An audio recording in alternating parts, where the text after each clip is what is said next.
uma matemáticazinha, de repente. Boa tarde. Começou a gravação. Aqui no curso de demonstrações matemáticas, então a gente vai ver um exemplo, tá?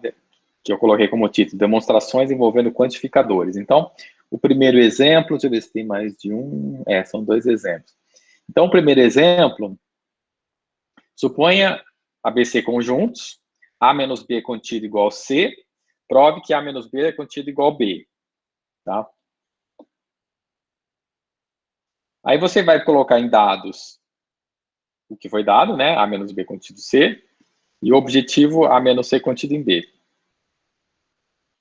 Vamos olhar para a forma lógica do objetivo para planejar melhor a estratégia. Então, a definição contido em 4, né?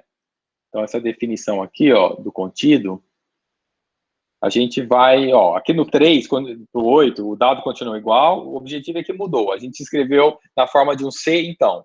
Então, por exemplo, se ele está contido, é porque para todos os x, se o x pertence ao A menos C, então x pertence a B. Então, você já entendeu essa correspondência da tabela 2 para a tabela 7? Esquece tudo que vem antes, pode até esquecer que você está reescrevendo seus objetivos. Então, depois, no final, você vai redigir a escrita da sua demonstração, do teorema, da proposição, de um modo formal que vai estar tem a ver com o enunciado. Mas agora que a gente está reformulando, você vai esquecendo o que você tinha antes e passando a trabalhar no que a gente está transformando.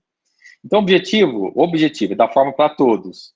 Sendo P de X, a proposição, porque... Então, a proposição é como... É isso tudo, né? Comparando com o que a gente viu na estratégia anterior, o P de X é tudo isso aqui. Aí, a gente vai introduzir a variável x na demonstração para representar um objeto arbitrário, tá? Vai colocar um x arbitrário para poder provar isso que a gente tem que provar sem ter o quantificador para todos, né? Então, o x aparece no objetivo como uma variável ligada agora, porque ela está ligada ao quantificador para todos, está ligada. Essa variável x está ligada, então por isso que é uma variável ligada. Variáveis ligadas não assumem um valor particular. É igual quando você tem numa integral, que você tem dx, ou numa somatória que você tem o i, variando de 1 até infinito, até, sei lá, até... Esse i do somatório, o dx da integral, é o que a gente chama de variáveis mudas, né?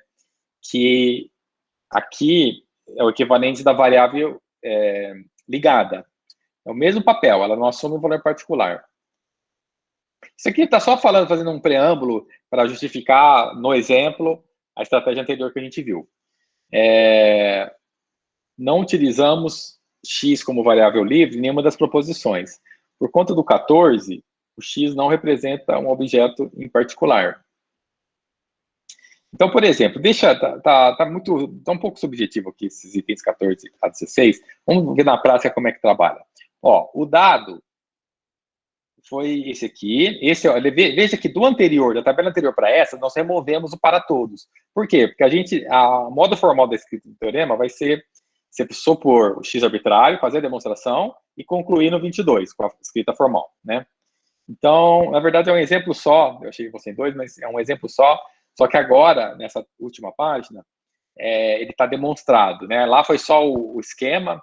Então, vamos lá. O mesmo teorema, um teorema, né, que tem a mesma proposição ali. Daí você começa assim, no 24. Considere x arbitrário. Então, você falou x arbitrário, você já sabe que você está provando para todos. Então, né? Aí seu objetivo passa a ser só aquela forma do 19 aqui. Que já vai valer para todos. Aí você vai supor o A. Alguém pode falar para mim o que significa o item 25? Supor x pertence a A menos C. Por que nós estamos fazendo isso? É por causa que é de onde a gente vai partir. O que significa o que está escrito embaixo, que x pertence a A e x não pertence a C. Certo. Quer ver? Mas olhando aqui no 17, no 19, né, mais especificamente, a gente está supondo o x pertence A menos C, porque se a gente fizer, aqui não foi feito, né? Mas na forma como a gente estava fazendo anteriormente, deixa eu abrir uma página a mais aqui. Deixa eu fazer a correspondência, eu vou copiar essa parte aqui. Vou colar aqui. É o que eu estou querendo dizer o seguinte, a minha pergunta é mais com relação a isso aqui, ó. Mas ele não abre, não abre. É o seguinte, então, que a gente for fazer, colocar de novo dados e objetivo, a gente vai ter o quê no dado? O A menos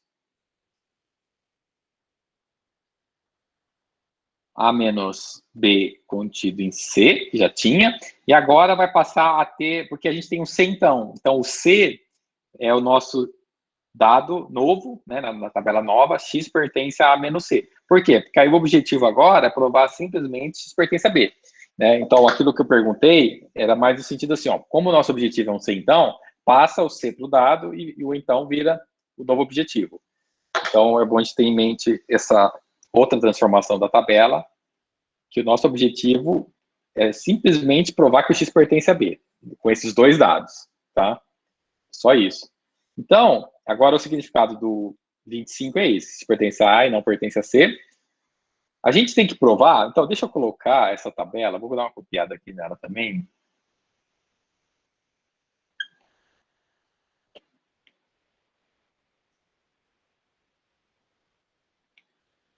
Ó, eu vou copiar ela pertinho para a gente entender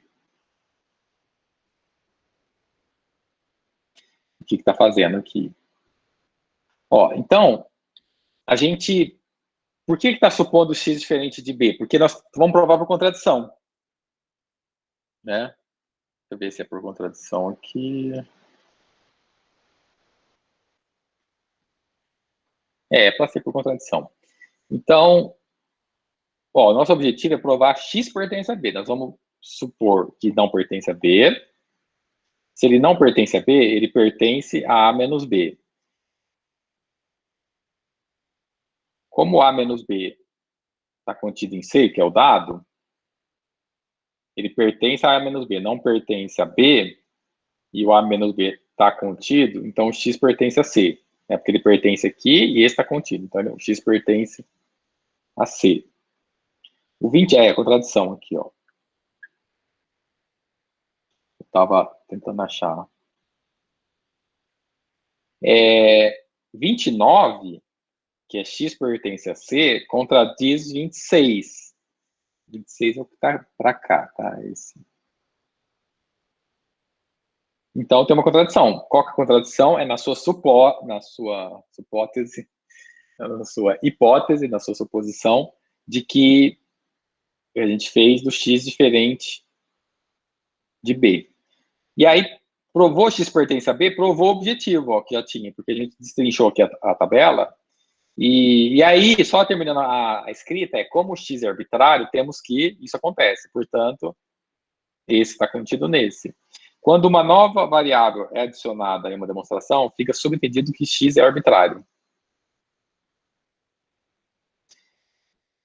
Nova variável X, né?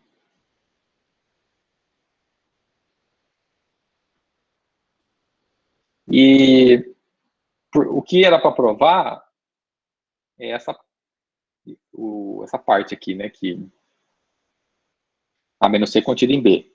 E foi feito assim, não tem segredo. Agora, só uma coisa que pode confundir, ó. Vamos supor, você tem duas suposições. Vamos supor, né? Ó, você tem duas suposições. O X pertence a A menos C e o... Cadê o X?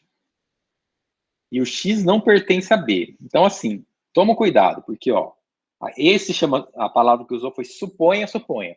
Então, toma cuidado. Aqui o teorema está relativamente simples, não vai causar esse problema, mas é bom, eu preciso entender para que quando for uma situação mais complicada não gere confusão. A sua contradição é da suposição 27 e não da 25, porque a 25 é uma suposição do C então, né? Como o objetivo é um C então, você supôs o C, não tem erro nenhum aí você fazer a suposição. O erro está na suposição 27, que é a suposição do contrário do objetivo. Então, eu não sei, não me vem uma outra forma de explicar isso, mas são suposições diferentes, entendeu? E vê se tem alguma dúvida, eu estou à disposição, se tiver alguma pergunta, senão a gente Para mim continua. ficou tranquilo, professor. Ah, certo, tá ótimo.